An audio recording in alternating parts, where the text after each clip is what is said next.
I think what I can appreciate about Passport Bros is I think it's an effective flag being raised for Western women as well. I'm not necessarily saying that they're going to find someone. I'm not saying that they're not going to get screwed over.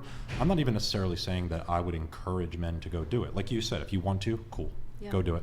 I do think, though, that the motivation for it is the fact that men are still expected to act very traditionally. They're expected to be very chivalrous. They're expected, to be protectors. Maybe they're not expected to provide to the same extent now that women can essentially match them on income up to basically a certain point where maybe men start to be willing to negotiate harder as they get older. Maybe women decide to settle down and be mothers to put a sort of halt in their career. Talk about that, right? But men don't need to be as strict of provisioners the way that they used to be. But they still need to be protectors. They still need to take care of you. They still are expected to do things like open your door, give the jacket, like when you're cold, things like that. But if that's what a man's duty to you is, to be chivalrous, it's very, very loosely defined what a woman's duty to a man is. It's very ambiguous. And that is why I think they go to places where they are actually taught from a young age how to treat a man. What is your duty to a man? And whether you want to talk about in the context of the word submission, which I know that a lot of girls don't like, me and her use the word deference instead of submission. Sounds a little bit better. It's like she wants to defer to her man a little bit more than he defers to her, which is essentially submitting. But I would love to know what you guys think. If men have those duties to you, and that's an expected duty, what do you think your duty to men is?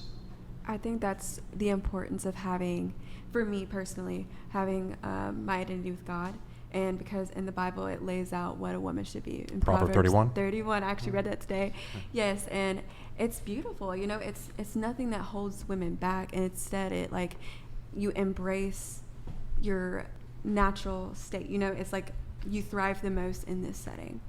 And so I feel like all women can thrive most when they have a relationship with God. So that's my stance. Anybody else? Yeah, I don't agree with that you have to have a relationship with God. Could you repeat the question again? Well, I said... What do I think about deference or submission? Well, not necessarily. What is the female equivalent of chivalry? Yeah. If men have a duty to you, and we sort of define that duty as chivalry, this concept, right? What would be the female version of chivalry? Well, what would female duty to a man look like? I would say due to fourth wave feminism, it's become so amorphous. But I would say that we're probably going to see a division of women that are hyper feminine. Bender the Offender donated $99. I will admit that my joke was not funny. Brian, you should have had Chase on today so we could have Diddy Kong versus Chase, round 3. See, that was funny. That was better.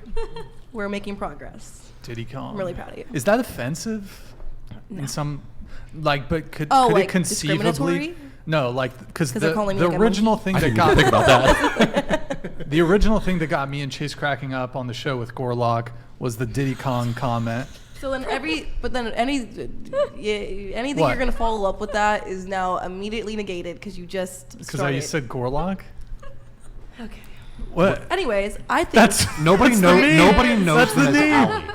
No one remembers Ali. I remembered Ali pretty well. He has fans. He's just trying to make sure they all know who he's talking about.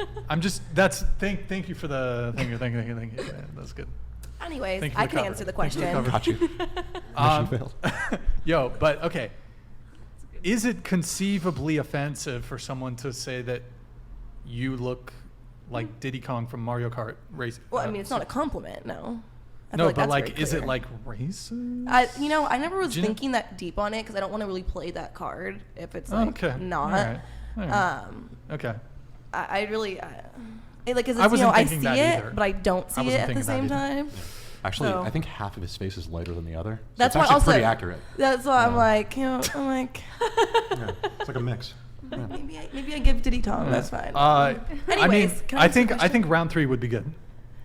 We could talk about it. I think round 3 would be good. We could talk about it. I think that it's in the works. The compare or what is the female duty to a man. Never got to finish. I'm kind of, I wouldn't say old school because they'll tear me apart. That's why I feel like you have to. Please say old school and go deep on that. It's because you look at me. I have tattoos, whatever. So I'm not a virgin. Wait until marriage. So you wouldn't call me a traditional woman. But that's why I found a man and of the same level of traditional, if you will.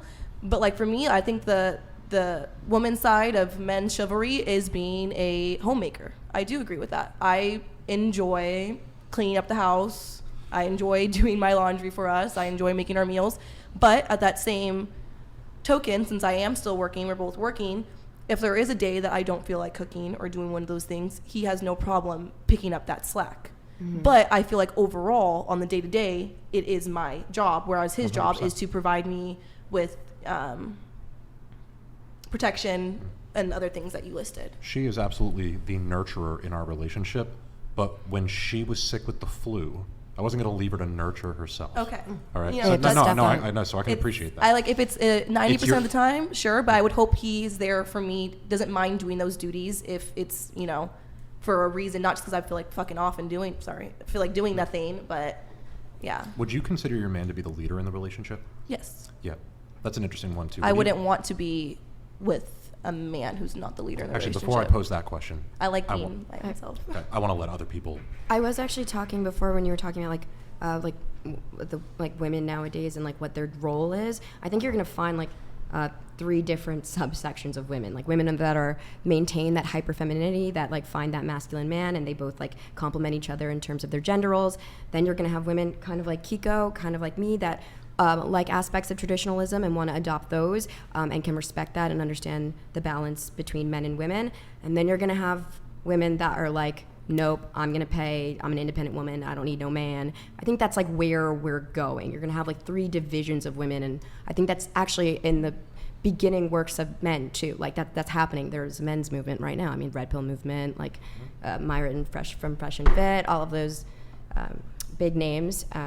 It's that we're there. I feel like we're on the precipice of like men also dividing and figuring out, hang on, do I have to fulfill this role as a chivalrous man, or Yes. can I? And that I think that's a very, very scary proposition, because Yes. I think that could make it harder Yes. than it already is. I kind of like the fact that men have this expectation and women are having to sort of figure out what the expectation is of them. I do not want to see there be a divide in men as well. I think that's going to spell out a lot of trouble, because fundamentally, and you know this as a psychologist, right? We are very different. And a lot of times what women say that they are looking for, they are not actually looking for. And if men start to become more feminine and adopt those feminine roles, We're screwed. like women are not going, the women who think that they want to be the leaders and the masculine ones aren't going to be attracted to those men. No, and I'm just going to say this right now. Every single couple that I know that have a relationship where the woman is the more dominant person in the relationship, it never works out. Every single couple that I've known to have that sort of dynamic has either broken up in a very messy divorce or something of that sort. I'm not saying that it can't work, but I don't think that it's the majority of those types of relationships that let's go around the table on that. Sure. Has anybody here, any of the women here, been more so the, as you would put it, the leader in the relationship, or the more dominant one? Is that the phrasing you used? Yeah. So any women here who have been kind of the leader or the dominant one in the relationship? Drove me to hell, drove me crazy. I wanted to leave. It was horrible. You raised your hand too? Anybody? Someone else raised their hand too, I think. I actually was. Yeah. Yeah. Just with yours really quick. Sure. It drove you to hell. Yeah. Now, was it because he was lacking in some way, or maybe it was a combination, but could it have also been like, oh, you perhaps in your past were more, you wanted to, or at least you thought you wanted to be that way? I thought I wanted to be that way. Okay. I don't necessarily. I've had 3 monogamous relationships in my life. They were all so sweet, so kind, treated me like a princess. But essentially, the masculinity was lacking, like big. There was no leadership. There was no direction. I had to fulfill the nurturing role and then the planning role. And there was no establishment of like what our roles were. But at the time, I was like, fuck gender roles, like, whatever, like that's just lame anyways, like we just need to, just work it out. And I really did not want to come to the conclusion that what I was actually looking for was not at all what I was taught that I actually wanted. What's the question? Yeah. What's the question? I can answer the question. Or- I don't think people would expect me to have been in a relationship where I was the dominant one. But I was in a relationship where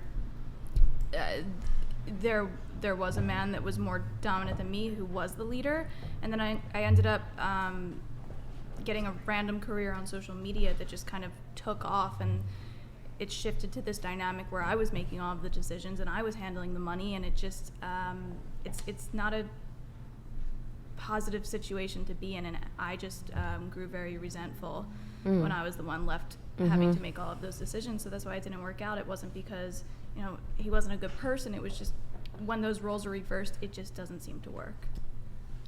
Two things. Actually, first, someone actually responded to one of your Q&As earlier, and you gave a really, really interesting response about the struggle between being a modern day woman versus being the type of woman who can like truly attract and retain a man. Like, how can you have a career? How can you pursue something, be independent until you have a man, protect yourself in case that man does something that makes you want to leave? Yes. And do you want to share kind of like what your thoughts on that were, sort of like the flipping the switch, that kind of thing? We obviously are in a society where two people in the relationship do have to work in some situations. I mean, it's not possible for every single couple to have a stay-at-home mom and a housemaker, like a homemaker. It's just not possible nowadays. So I was saying, in those situations, the woman has to be able to come home and not be the boss babe anymore. She has to know how to turn that switch off for it to be able to work, because yes, there are women that have thriving careers, but if she knows how to flip that switch, then that's the way that it... And something that you said the first thing she has to do is recognize that the things that help her be successful Yes, are are often not the same things that will help you retain attraction from a man. Yeah. I think that's super important.